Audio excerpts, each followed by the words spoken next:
Hello, everyone.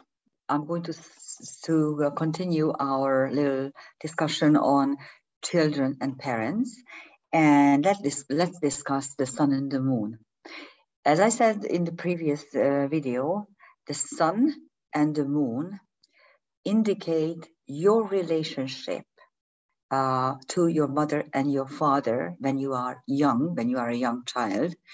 So by looking at any chart, you note the aspects of the sun and the moon, and you can tell which parent was stronger, which parent was the more decisive one. As I said, the incarnating child chooses everything about the incarnation and also the parents. And what I usually detect is that it chooses one of the parents for sure. That will be one occasion where I can tell that it chose both parents.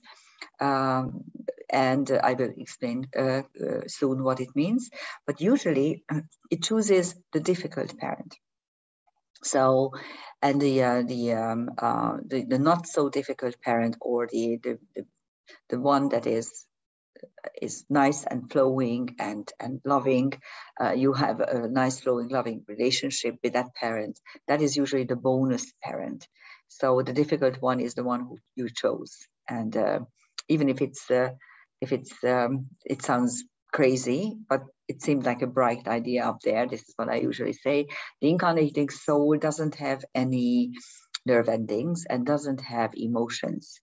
It only wants to resolve issues that it hasn't been able to previously. So that is why it is determined to choose, even if it's a difficult situation, to choose that particular parent as mother and father, because it wants to resolve whatever is unresolved.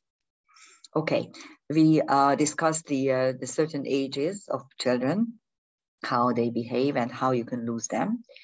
But today I want you to learn about how to detect the parental relationship. The sun is your father, and the moon is your mother in your child until you are 6, 7, 8 years old. So your early childhood, your conscious but early childhood. And this is what you can have, okay? You can have no relationship between the sun and the moon. So there's no aspect between the sun and the moon, number one. Then you can have a conjunction a tight conjunction between the sun and the moon. By tight conjunction, I would say 1 to 2, maybe 3 degrees, but of course it is a conjunction until 5 degrees. In karmic astrology, we use much smaller orbs because we have so many more celestial objects to work with. But with conjunctions, especially with the luminaries, I accept a 5-degree orb. So that is a conjunction. Then you have the so-called flowing aspects.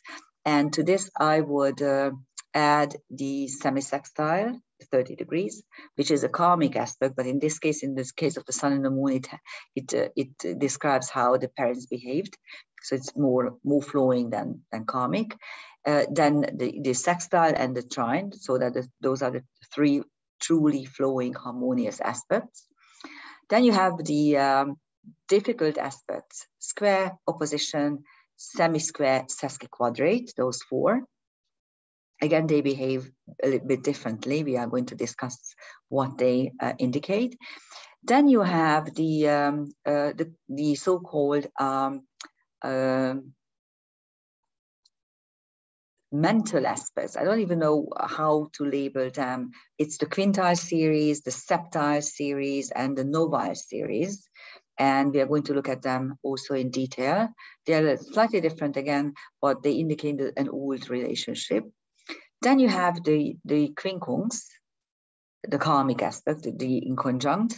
That's the one that indicates, by the way, that you chose both parents. Okay, so both parents needed to be the ones that you have chosen.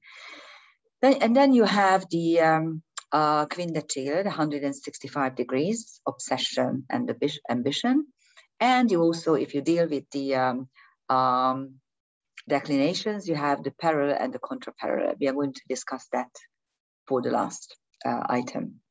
Let's look at the cases where you have no relationship with the sun and between the sun and the moon. So the sun and the moon don't have an aspect between them. They might have other aspects, of course. So I'm not talking about unaspected sun or unaspected moon.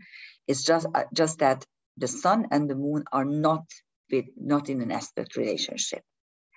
This child usually it indicates that this child sees its parents completely separately.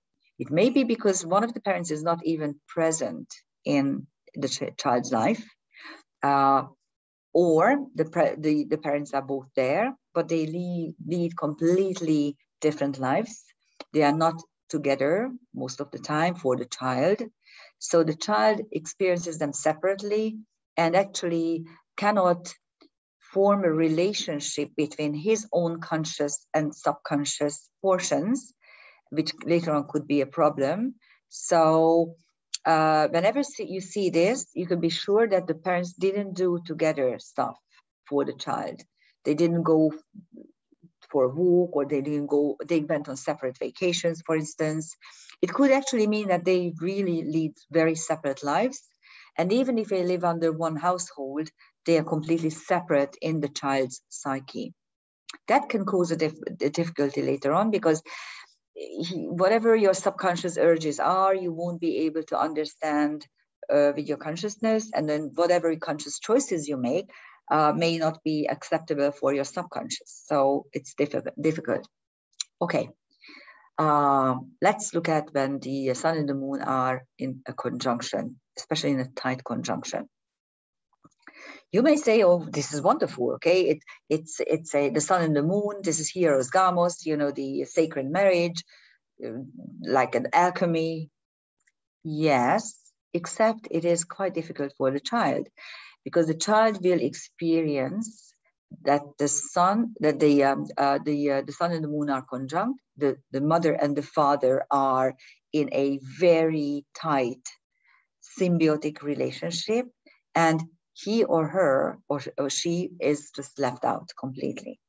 She's not part of that relationship, except of course when Mercury is also there. So you might have a Sun, Moon, Mercury tight conjunction. In this case, it's a very nice little nucleus of a family where the mother and the father and the child are just very symbiotically linked. But most of the time, it's the sun and the moon, and the child feels that it's completely left out of the equation, so to speak. Now, those who deal with or work with the lunar phases also have an added attraction here, because obviously when you have a sun-moon conjunction, it could be a balsamic moon phase and it could be a new moon phase. Okay, it's still a sun-moon conjunction.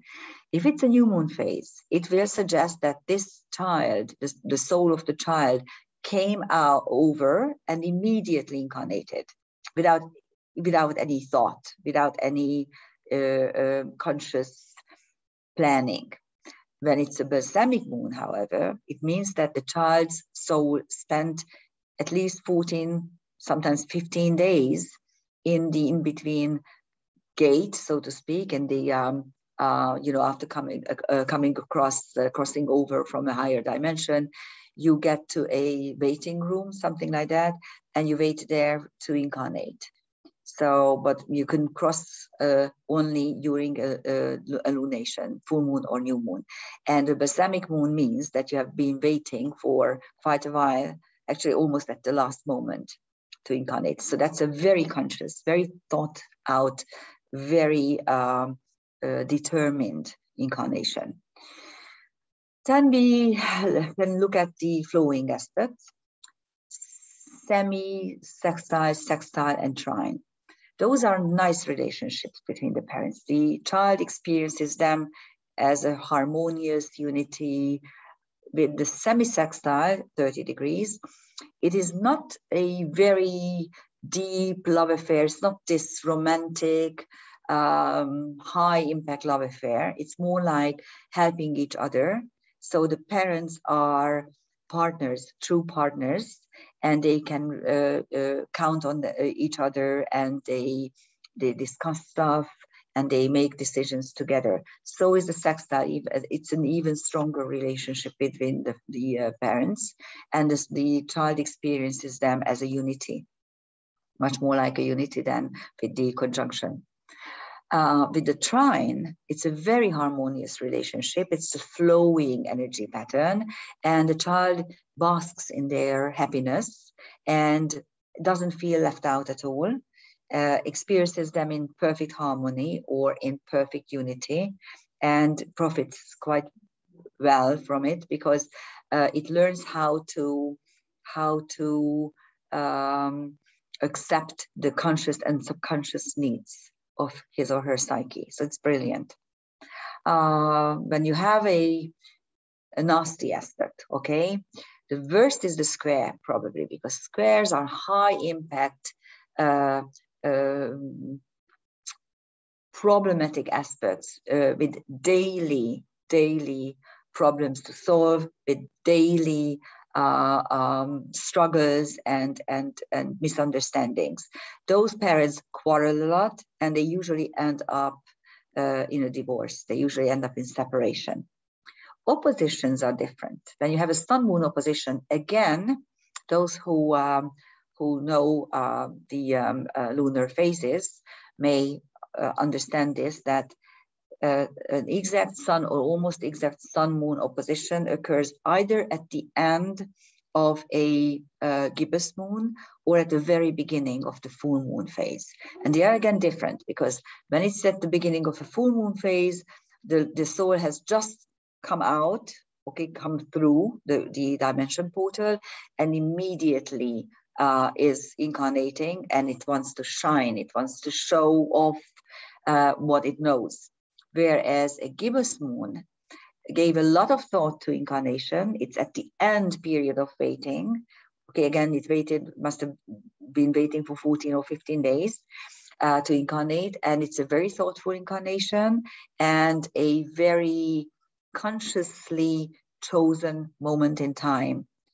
The fact remains that it's an opposition. And usually with oppositions, we learned that it's very, very difficult to deal with them. You leave out one end of the opposition and project the other to the outside world, except for the sun and the moon, because those are also illuminating and highlighting stuff.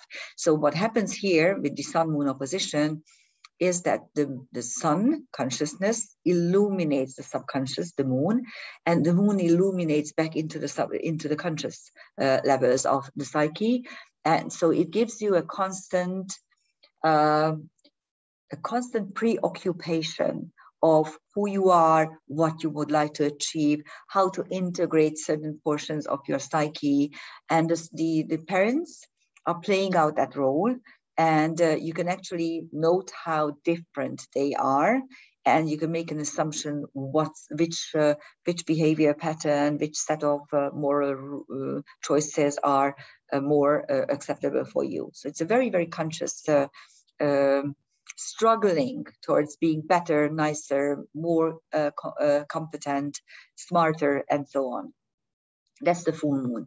And the relationship between between the mother and the father is not always flowing and nice, but they shine light to each other, so they can actually meet halfway, but they quarrel a lot. Not as bitterly and as futilely as with the square. With the square, forget it. It's not going to happen. It's simply it's just not going to happen. You won't be able to reconcile the square. You might find the opposition reconcilable, because at least you won't lie to yourself. At least you see both parents at the same time in light, in full light, and you can make your conscious choices accordingly. I hope I'm not leaving out anything. Now it's the so-called mental aspects. The quintile theories, decile, quintile, biquintile, and tridecile, are series that Johannes, because he was German, Johannes Kepler invented by simply dividing the circle by 5. This is how he got the basic aspect, 72 degrees quintile.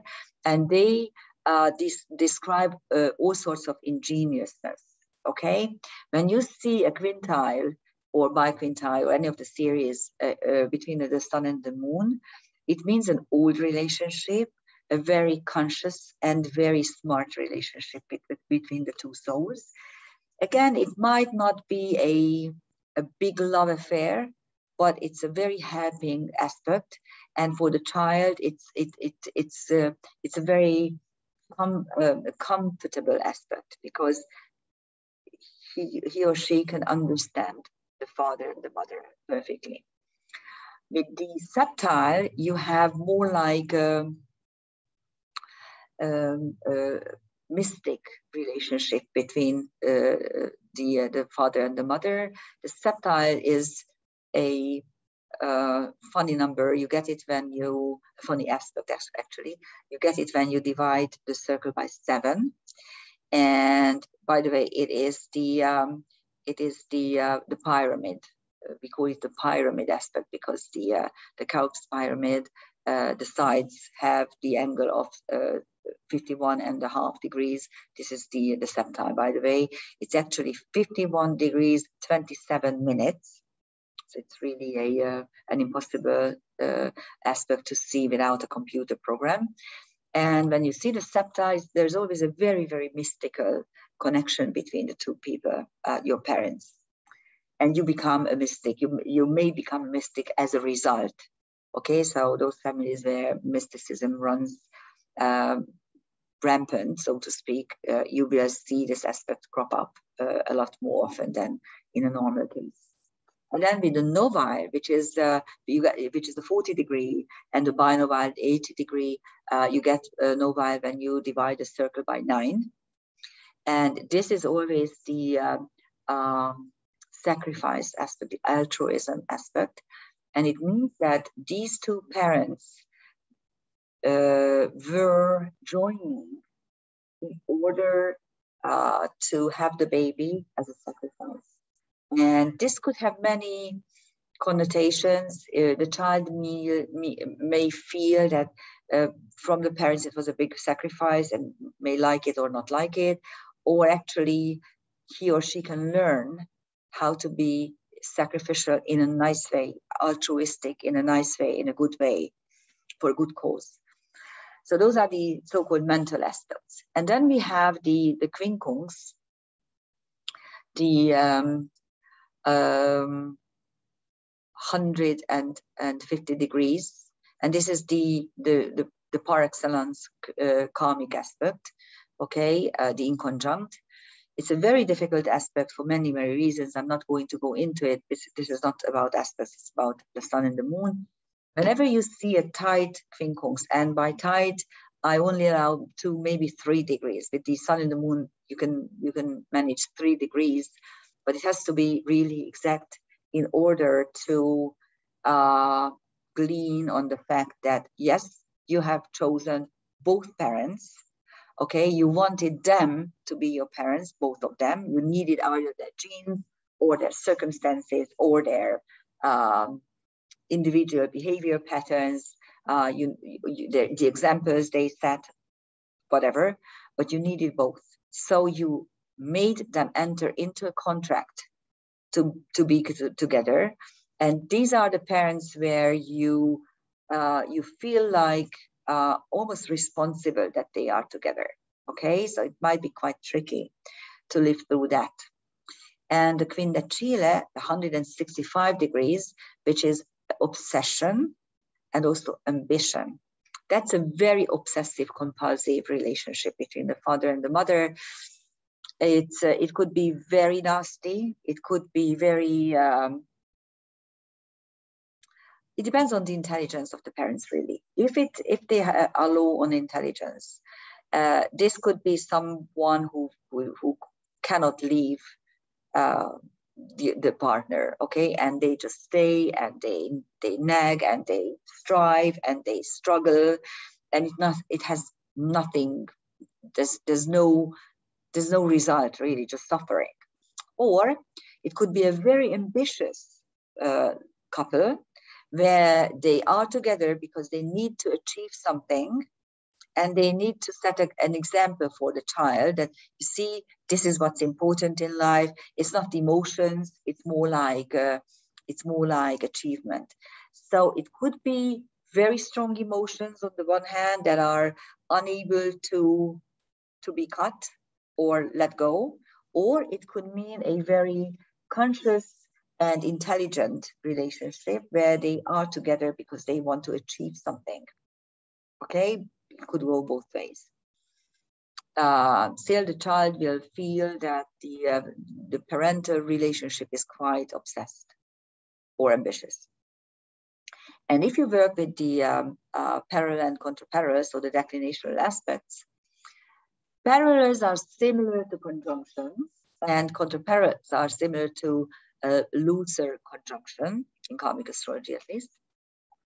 But they don't behave like conjunctions of the sun and the moon, in the sense that the child won't feel like a tight relationship where I'm left out completely. It's the sun and the moon conjunction in the longitude that causes such feelings.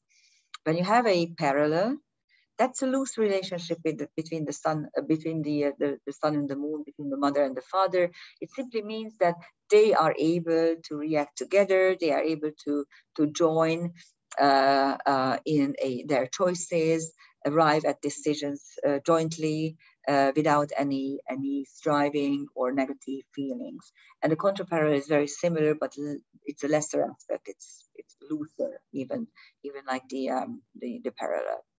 So that's it. You can take a look at your own chart. You can assess your relationship, your parents' relationship, how you saw them when you were a little child. Later on, it's the midheaven and the IC, so the MCIC angle, that gives you trigger points, what is happening to your parents, but it's not really your relationship to them. Okay? Try it out. I wish you good luck. Thank you for listening. And we are going to continue our little series about relationships between child and parents. Bye-bye.